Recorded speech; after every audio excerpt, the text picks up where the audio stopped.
Hello భయ్యా, ఇంకెన్ని రోజులు వెయిట్ చేయాలి? ఫేక్ సర్టిఫికేట్లు ఇచ్చినప్పుడే ఒకరిని సెట్ చేస్తా అని చెప్పావు కదా. జాబ్ వచ్చి 1 మంత్ అయింది, ఇంకా సెట్ చేయలేదు. ఇక్కడేమో హెవీగా వర్క్ అవుతుంది. ఇప్పటిదాకా ఎలాగోలా మేనేజ్ చేశాను, ఇంకెన్నాళ్ళు? నువ్వేం కంగారు పడమాకు తమ్ముడు, నేను సెట్ చేస్తా కదా. త్వరగా చేయండి అన్నా. నాకు వర్క్ రాదని తెలిస్తే నా జాబ్ పోతుంది. సరే సరే.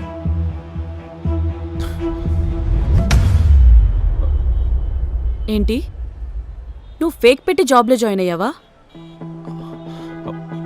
అందుకేనా వర్క్ టాపిక్ వచ్చినప్పుడల్లా ఏదో ఒకటి చెప్పి ఎస్కేప్ అవుతున్నా? లవణ్య, ప్లీజ్ లవణ్య, ఈ విషయం ఎవరికి చెప్పుకో. ఎవరికి చెప్పకుండా ఎలా ఉంటాను?